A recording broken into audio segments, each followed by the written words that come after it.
When it comes to paranormal events in West Virginia, most people are familiar with the story of the Mothman of Point Pleasant. The Mothman sightings became prevalent during the 1960s and were brought into popular culture in 2002 when it became the subject of a Hollywood movie.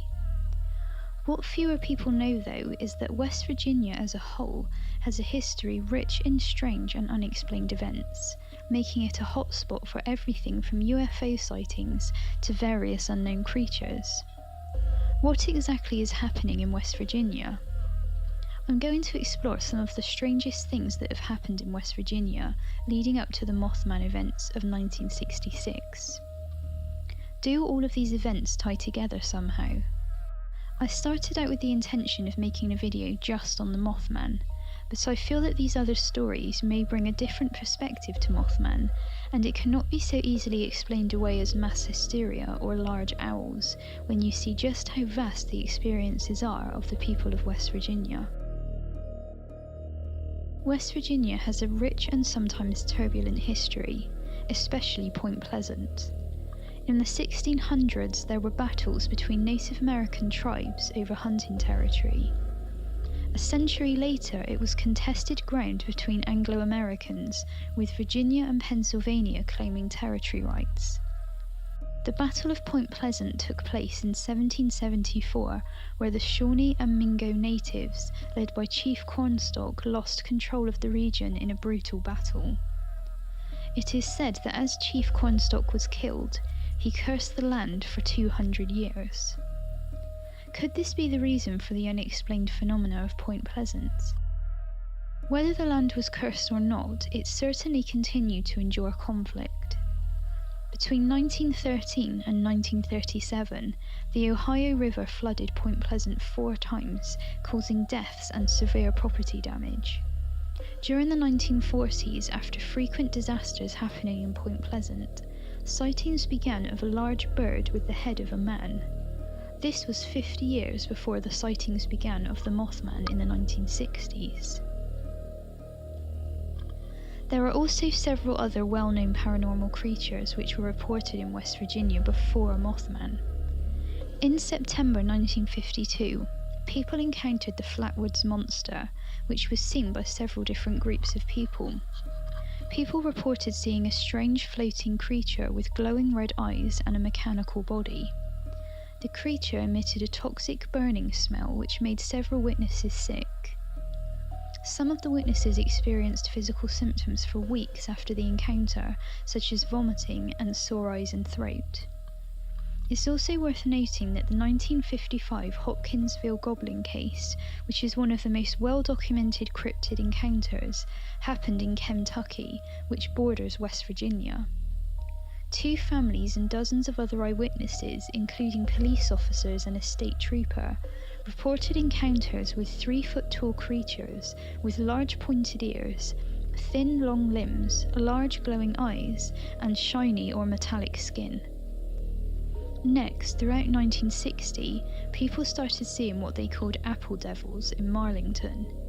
These were large bipedal creatures covered in dark hair who ran very fast and had a foul odour. They were seen frequently in apple orchards, and farmers complained of broken fences and trees completely stripped of apples. Many witnesses described them as having eyes like glowing balls of fire, the same as the Flatwoods Monster, Hopkinsville Goblins, and Mothman. Things really began to get strange in West Virginia late in 1966.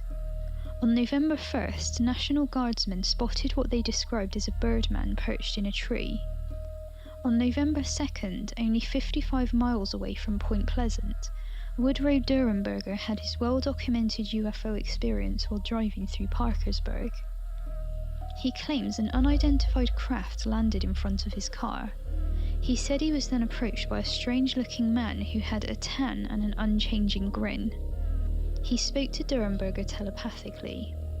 He said his name was Indrid Cold and that he was an alien from a planet called Lanulus in the galaxy Ganymedes.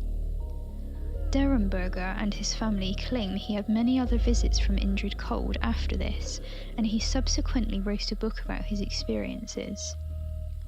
Interestingly, a young girl in Point Pleasant also claims to have woken up and saw a large grinning man in her room around the same time. The family had been experiencing poltergeist activity in their home and had been seeing diamond-shaped lights around the home. There were also many reports of UFOs and strange lights in the sky in and around West Virginia. On November 12th, 2 men spotted what they described as a human being with wings take off from some trees and fly low overhead while they were digging a grave in a nearby town called Clendenin. They said it was too big to be a bird and no one had an explanation. On November 15th, we then have the first widely reported sighting of what the media would label as the Mothman. Roger and Linda Scarberry and Steve and Mary Mallet spotted the Mothman as they drove past the TNT area in Point Pleasant. They described it as maybe 6 or 7 feet tall, with large wings and red eyes that glowed in their car headlights. They panicked as the creature started moving and sped away. As they drove away, they spotted the creature again near the roadside and watched as it spread its wings, which they estimated to be 10 to 12 feet wide. The creature then chased them and followed alongside their car, which by this time was travelling over 100 miles per hour. They were so shaken by the experience that they reported the incident to the local sheriff, who took them seriously as they were not troublemakers of any kind. There were also 3 more reports of the Mothman from 4 witnesses on that same night. Newell Partridge was home when his TV set started buzzing and lost its picture. He then heard his German Shepherd growling outside on the porch. He opened the door and saw his dog run towards the barn nearby. He grabbed a flashlight and claims to have seen 2 large red eyes near the barn. He says they were unusually large and not like any other animal eyes he had seen, so went to grab his gun. When he returned, there was no sign of the creature and his poor dog had vanished and was never seen again. There was also another report of the Mothman chasing another car that night. A press conference was held the next day, and this is when the story started getting media coverage from various local newspapers.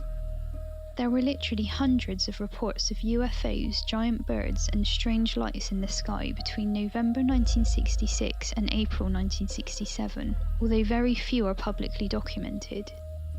Some encounters were at incredibly close range to the creature. In Ohio Valley, numerous sightings of UFOs and strange lights in the sky also began.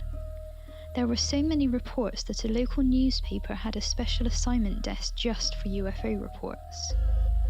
This is when journalist and ufologist John Keel came to Point Pleasant to investigate. He went on to write the book The Mothman Prophecies about his experiences. He claims his mail started getting intercepted, his phones tapped, and he was being followed by men in black suits, which many think were the fabled Men in Black. He wasn't the only person either to report this. Many local residents spoke of strange men in black suits claiming to work for the government, coming to their homes asking questions about what they had seen. The report started to taper off at this stage until November 2nd, 1967, when a woman reports seeing the Mothman by the TNT area and a man reports seeing it standing on his front lawn. There were then numerous sightings in December.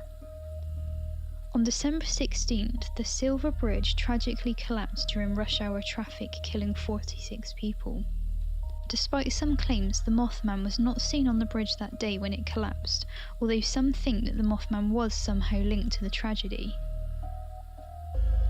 John Keel claims that some local people also had precognitions of the event. Sightings seemed to stop after this time, although it's not known if the sightings themselves stopped or if the newspapers just stopped reporting on them after the bridge collapsed. As you can imagine, the mood had changed in Point Pleasant after this time, with many people grieving.